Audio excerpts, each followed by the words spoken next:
Sapadeira na rua. Treino de hoje, treino de dorsais. E hoje, o que a gente vai mostrar para vocês? Primeiro, como fazer uma periodização ideal, a seleção correta dos exercícios para trabalhar determinados feixes musculares e o principal, mostrar a biomecânica do exercício para a gente conseguir ter um máximo estímulo no grande dorsal e trabalhando todo o grande dorsal. E hoje o treino é com o Henrique, atleta, Celton Ângelo para nos acompanhar no treino, a gente fazer o treino de dorsais, desde a parte inferior, pegando os feixes mais oblíquos até os feixes horizontais do grande dorsal. Vamos nessa?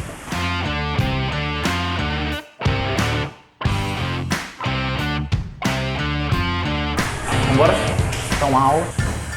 Primeiro exercício, seguinte, a gente começa fazendo o aquecimento na puxada. Do aquecimento para a puxada, a gente começa fazendo a barra fixa para trabalhar mais as partes inferiores do grande dorsal. Inferiores por quê? Porque é a parte mais proximal do grande dorsal. Então é aquela parte ali na face toracolombar, essa região mais baixa, e a parte mais próxima da coluna por causa do tipo, primeiro, de alavanca que modifica por causa do tipo de cadeia cinética que a gente vai ficar fazendo fechada na puxada barra fixa. E aí depois o que a gente faz? Cadeia cinética aberta, fazendo a puxada na máquina de forma normal, para a gente trabalhar as duas porções do grande dorsal praticamente na mesma proporção, para a gente ter um trabalho completo do grande dorsal. E aí a gente parte para os feixes mais horizontais, fazendo as remadas. Bora lá?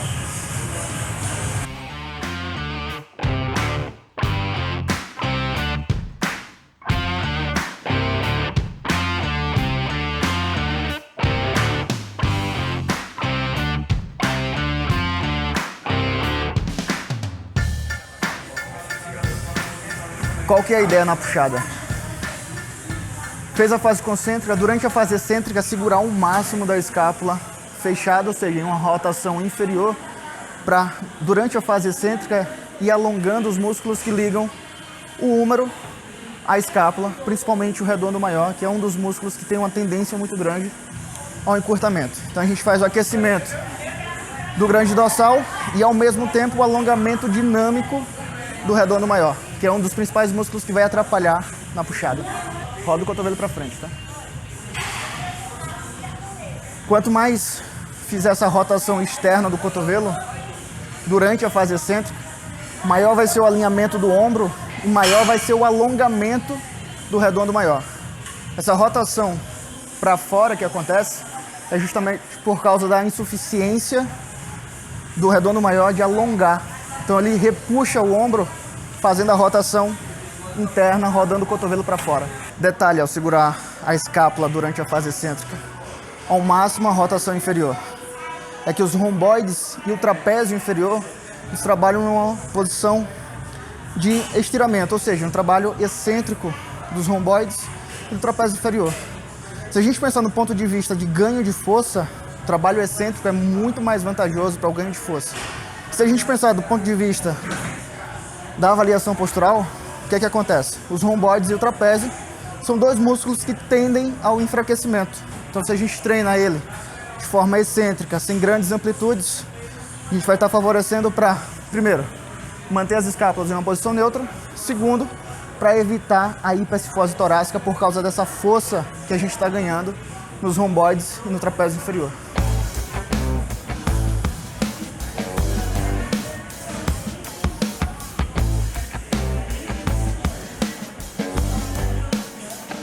Primeiro exercício depois do aquecimento, barra fixa, por causa do seguinte, ó. Perceba aqui, a direção do movimento é de baixo para cima. Isso faz com que a gente consiga trabalhar mais essa parte inferior aqui do grande dorsal e a parte mais próxima da coluna, principalmente se ele der o pico de contração.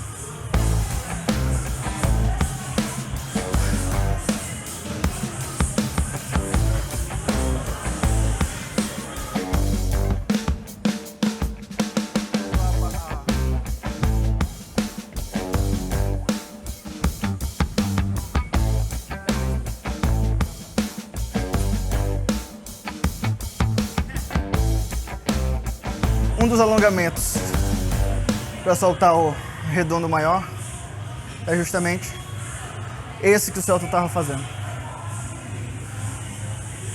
Faz a flexão do ombro. Coloca o cotovelo para frente, tá? Aqui. Qual que é a ideia desse alongamento? Primeiro, redondo maior ele faz a extensão do ombro. Aqui ele está fazendo a flexão do ombro. Segundo, redondo maior faz a rotação interna do ombro. Aqui ele está fazendo a rotação externa. Então ele está forçando dois alongamentos que são contrários, aliás, dois movimentos que são contrários do redondo maior. Colocando ele em posição de flexão e de rotação externa. Para poder estirar ainda mais o redondo maior, para que ele não venha atrapalhar a puxada. Qual que é o detalhe aqui? Se o redondo maior está muito ativado, quando puxar a barra, ao invés do húmero descer, ou seja, fazendo o movimento sobre a escápula faz o movimento sobre o húmero, e ao invés do húmero descer, a escápula é quem vai subir fazendo uma rotação superior. Por que o Celton não está fazendo a barra fixa? Primeiro, para fazer a barra fixa você precisa ter muita força, para pelo menos fazer 10 a 12 repetições. No caso do Celton, a gente regrediu um pouco a intensidade para compensar na técnica, então ele faz lá no graviton. Se você não consegue fazer a barra fixa livre, o ideal é que você vá fazer justamente no graviton, pelo auxílio do peso que o graviton consegue dar para você e fazer o movimento de forma mais fácil e com menos intensidade para poder melhorar a técnica e, paralelo a isso, ir aumentando a força até conseguir fazer livre.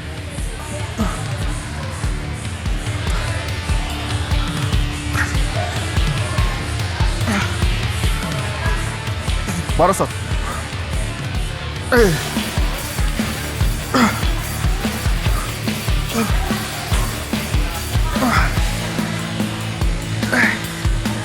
Tô morto. A ideia desse é não chegar a falha, mas ter ajuda para que eu consiga fazer o mínimo de repetições, que é entre 10 e 12. Se eu conseguir fazer 12, melhor ainda.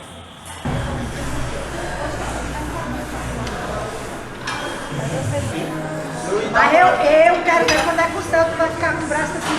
Eita, Foi. E Fernando, você acha que o Celton nunca vai chegar aí? Não, eu acho, pelo contrário. Não, eu tô dizendo que o Celton, eu quero ver quando é que ele vai chegar no nível do Leandro. O Leandro riu tanto que soltou a máquina. Ele tá querendo dizer que o Celton, não vai chegar. Você vai dizer pra perto de mim, porque eu perco meu treino e ele estuda aí, bonitão.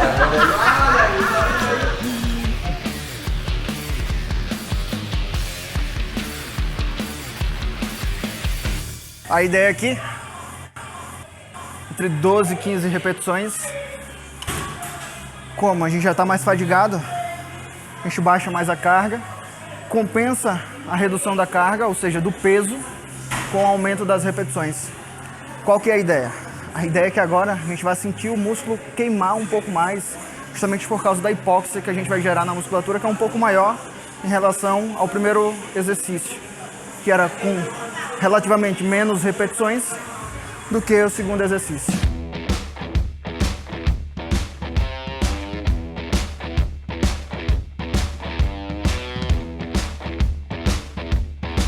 Puxa, segura, aperta as costas e sobe, com elas apertadas. Vai. Imagina que a escápula vai ficar e o braço vai subir. Aí, repete.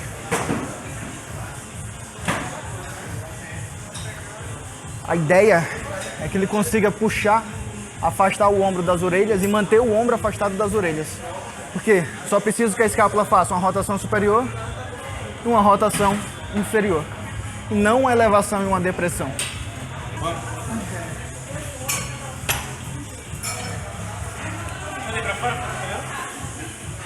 No caso da puxada, perceba que a direção da contração é de cima para baixo.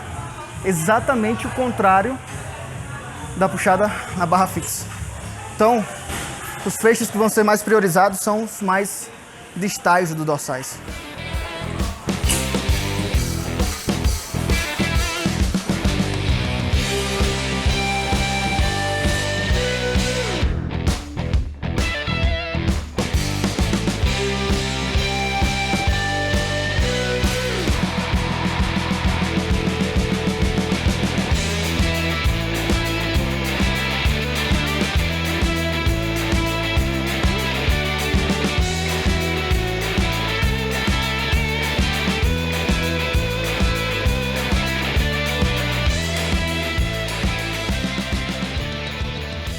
estiver fazendo a remada ou a puxada, coloca o cotovelo do seu aluno na palma da sua mão, pede para ele dar uma cotovelada na sua mão e empurrar a tua mão. Isso vai fazer com que ele tire a força do bíceps e coloque no grande dorsal. E poucos se atentam que o grande dorsal sai aqui, mais ou menos, do meio das costas até aqui, ó. E aqui os feixes são horizontais. Então, como ele está fazendo um movimento de mais ou menos 90 graus de flexão do ombro e fazendo praticamente uma abdução horizontal, a gente dá prioridade ao trabalho desses feixes horizontais do grande dorsal. Salto, segura esse escápula na volta. Segura, deixa só o braço voltar. Aí. Segura a escápula. Aí. Qual a lógica? Se o aluno que está iniciando, o ideal é fazer uma sequência pedagógica. Fazendo dois movimentos. Primeiro, escápula e húmero. E na fase excêntrica, húmero enquanto segura a escápula. Depois que o cotovelo estender, é que ele faz uma leve abdução da cintura escapular. Assim a gente tem um trabalho mais isolado dos retratores da escápula e dos abdutores horizontais do ombro. Segura. Vamos! Bora!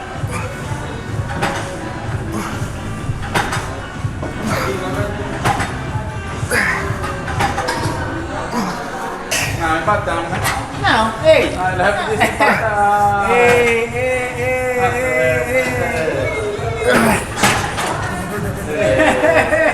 E agora? Preparar pra outra, né, pai? Aí, ó, vai bater, A gente tá bater, com bater. gasolina comum, mas a gente vai do mesmo jeito, irmão.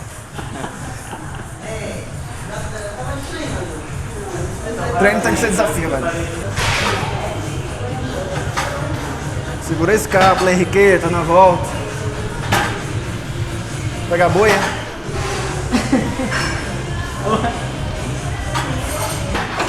Eita! Um aqui, Sérgio. Um aqui. Tava fora da brincadeira o tempo todo, né? Agora voltou, né? Eu não posso fazer os caras criar expectativas. Temos um novo desafio aí, um novo... Ei, não, pô, acabou, sério aí. Acabou, Major. Ô, irmão. Qual que é a ideia de fazer a remada curvada? Primeiro, a gente começou trabalhando os feixes mais inferiores do grande dorsal. À medida que foi fazendo os exercícios, foi subindo os feixes a serem trabalhados no grande dorsal, finalizando com a remada curvada com a barra, pegada mais fechada. Por quê? Pela posição de inclinação do tronco e pelo movimento, o pico de torque, ou seja, aonde o músculo vai precisar fazer maior força, é justamente quando o cotovelo estiver mais alto. Só que detalhe, pela inclinação do corpo, o pico de torque muda, inclina mais, olha. O pico de torque muda porque a gente começa a trabalhar mais a parte proximal das musculaturas da parte superior das costas, justamente por causa dessa inclinação. Então, o ponto mais trabalhado é exatamente esse aqui, ó. Trapézio superior, deltoide posterior. E como a flexão do ombro é muito curta, o trabalho do grande dorsal é pequeno. Só que tem um detalhe a mais aqui. Muitas pessoas acham que a remada curvada é que vai trabalhar a parte inferior do grande dorsal para dar aquele desenho da parte inferior do grande dorsal. Na verdade, não.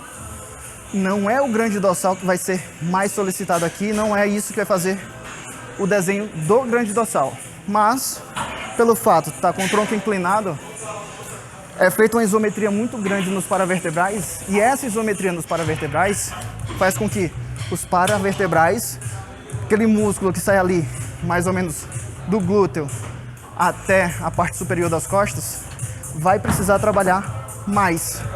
Isso faz com que ele hipertrofie, e ele hipertrofiando é o que dá aquela sensação de um dorsal, a parte mais inferior, mais hipertrofiada, mais desenhada e mais trabalhada.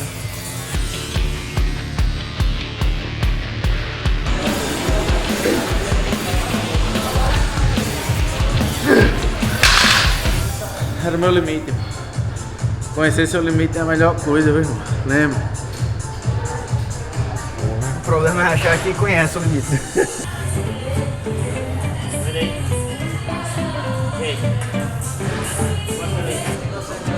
Ei, mano. Não. Fica triste, chega.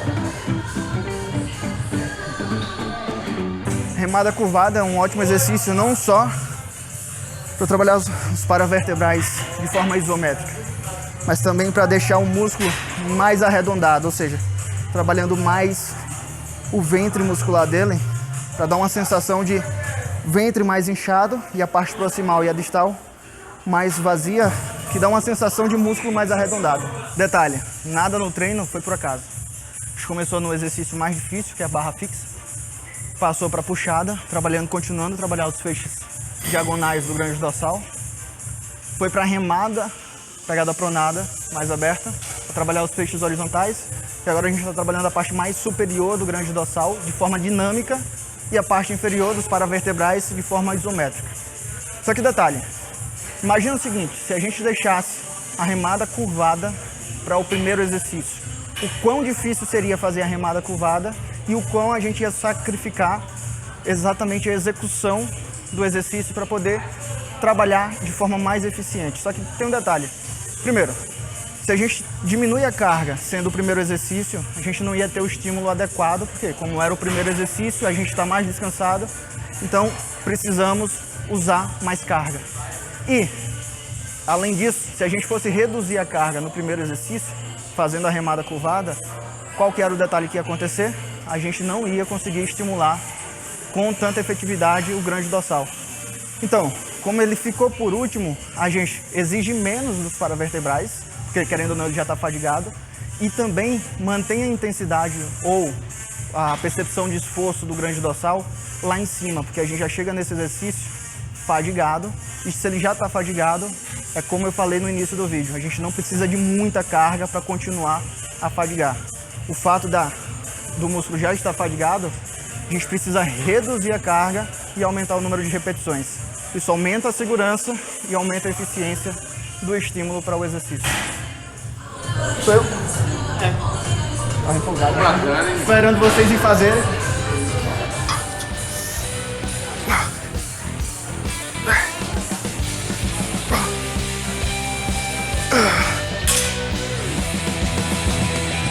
Perceba o seguinte, como é a primeira semana do treino, a gente não usou nem cargas altas em excesso, nem métodos e técnicas de treino. Por quê? Porque esse treino, de forma natural, ou seja, de forma básica, já está elevado porque a gente acabou de progredir a carga. Ou seja, a gente aumentou o número de séries dos exercícios em relação à semana passada. Na próxima semana, onde a gente vai progredir um microciclo, o que é que vai acontecer? A gente vai adicionar carga e na terceira semana da progressão, a gente adiciona os métodos e as técnicas de treino. Perceba, paravertebrais em isometria, quando ele puxa, pico de torque, quando o cotovelo está aqui em cima, trabalho da musculatura é exatamente essa daqui. Deltoide posterior, romboides, trapézio, feixes mais horizontais. E como essa flexão de ombro é pequena, o grande dorsal não trabalha com tanta eficiência de forma dinâmica. Espero que vocês tenham gostado dessa aula. Fica ligado porque vai vir muito mais aulas dessa na prática, o que ninguém traz para você. A biomecânica, periodização e avaliação postural explicado na prática, como a gente está mostrando aqui, você não vai ver em nenhum outro lugar.